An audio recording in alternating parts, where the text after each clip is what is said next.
class should feel good about having done something for social justice, not after conducting or attending a DEI session, but after giving money to poor people. And to any CEO eager to show social justice-minded employees that he or she cares, I urge this.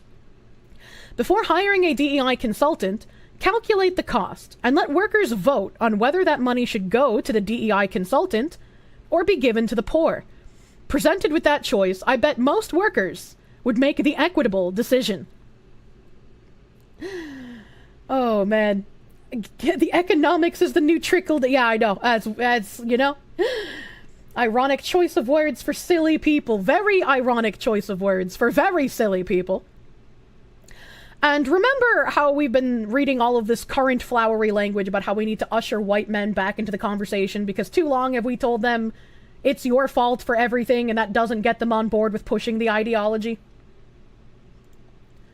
In 2019, Lily Zheng wrote an article, How to Show White Men That Diversity and Inclusion Efforts Need Them.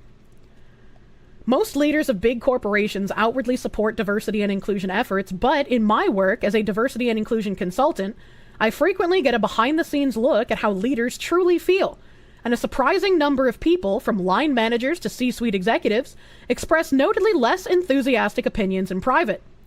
It seems like I'm not wanted in the room when D&I conversations start happening, one person told me. It feels like I'm part of the problem, another said in frustration. And a third, in a rare admission of a common sentiment, said, it seems like everyone is out to get the white guys. True and real.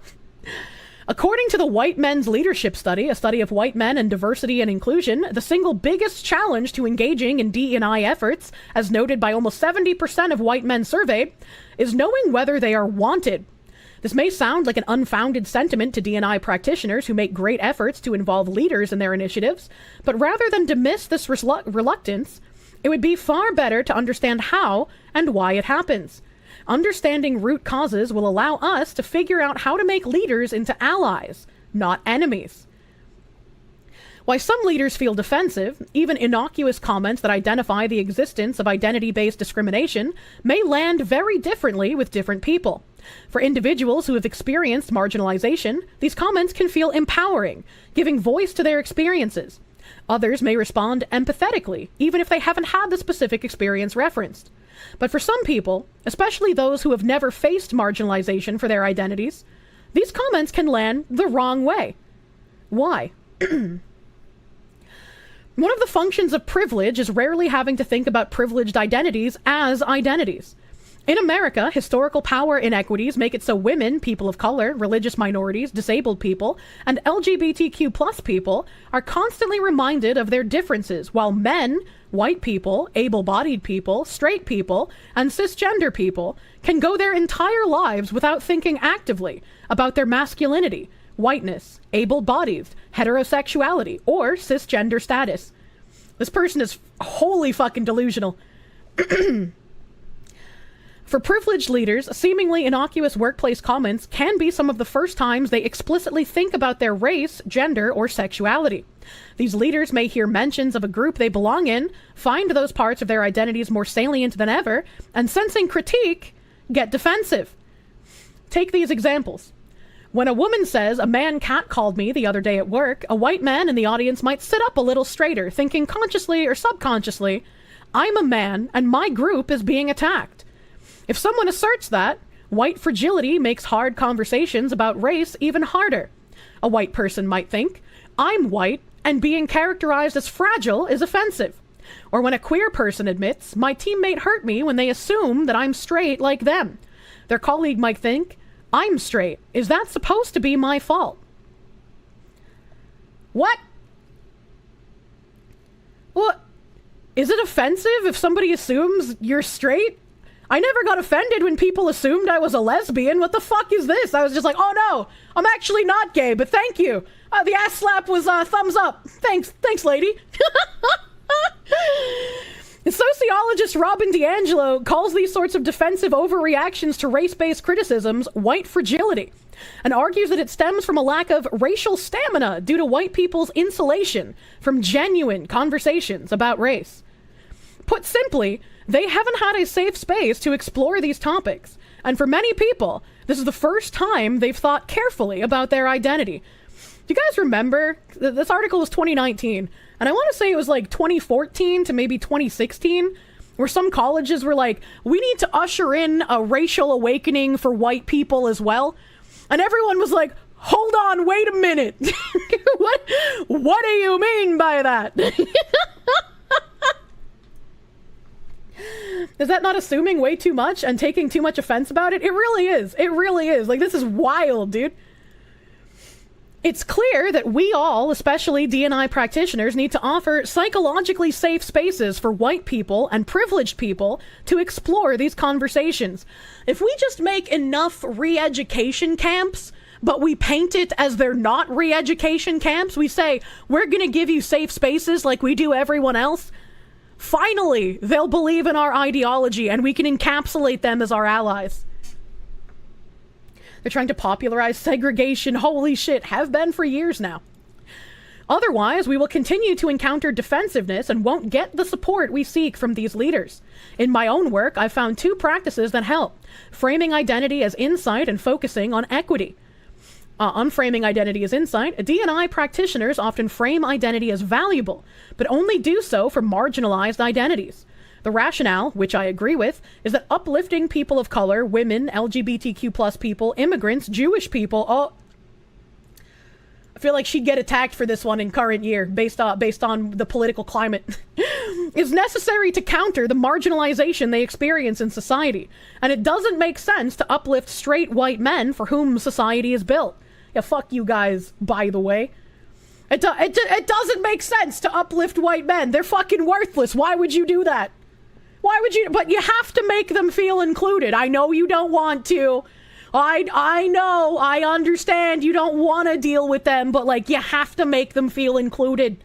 Even if you gotta lie to them, you gotta make them feel like you want them there.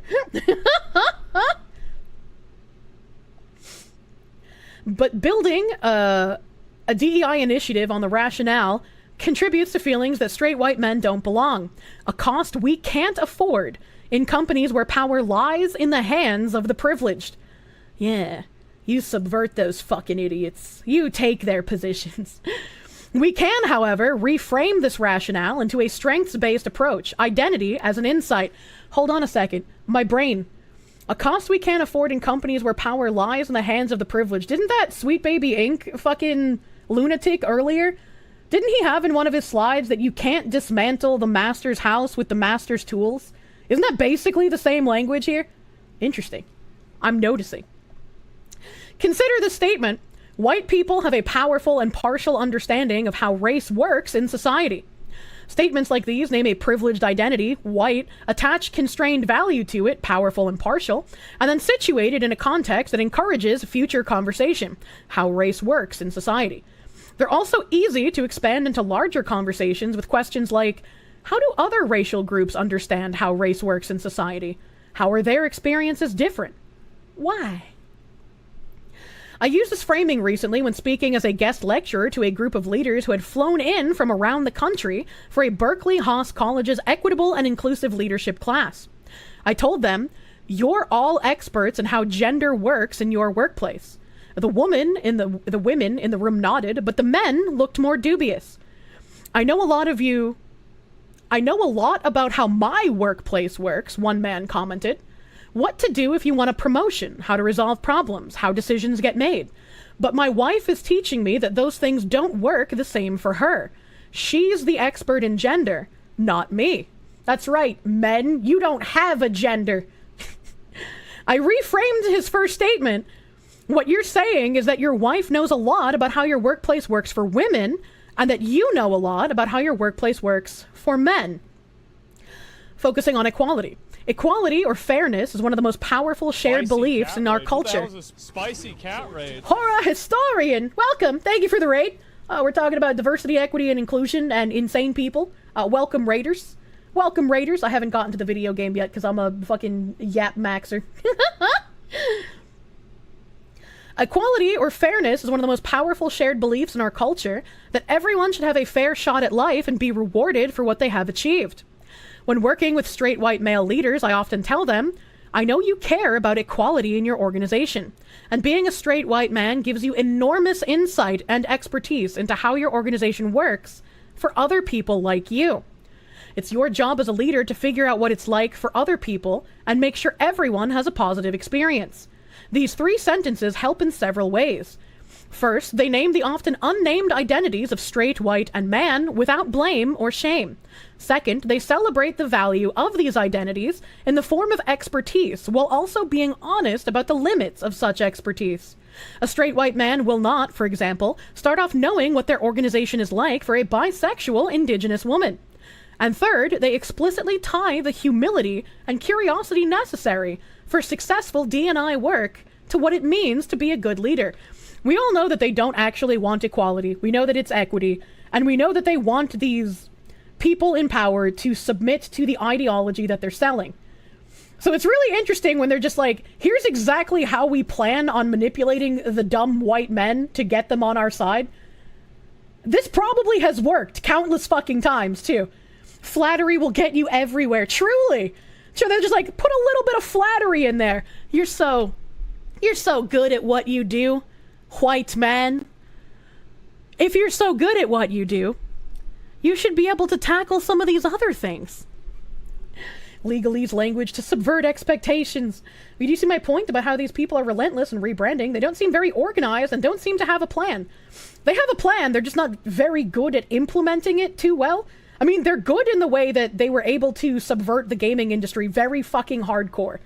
Right? Look at the way things were during Gamergate 1 and look at how bad they've gotten because people just stopped noticing as much, right? That's why noticing is part of what's so important. They wouldn't have been able to get to the point of all these baby ghosts and all these sweet baby consultants if we had kept the pushback up. Isn't this just an abusive relationship, brutal demeaning and insults followed by flowery and fluttery compliments to appease the pain? Yeah, pretty much. In the 1970s, Elliot Aronson and his students developed and popularized a teaching technique called the jigsaw classroom that involved each student in a group of part of a solution and requiring they collaborate to solve a problem. This is an interdependent act of shared learning in which everyone brings valuable knowledge and no one can come to an answer themselves, and an apt analogy for how we can bring more privileged leaders into D&I efforts. By understanding our unique experiences as pieces of a complex puzzle, we can diffuse defensiveness and find a way to create a more equitable world. I'm glad they went back to using equitable instead of equality, you know? They like using equality so we don't pay attention to what they're doing necessarily. I drove you to this, you're having a drink and an Uncrustable, not the Uncrustables! What if one of the students is a screw-up? Your job is to just sit around and think up bullshit. True. And real.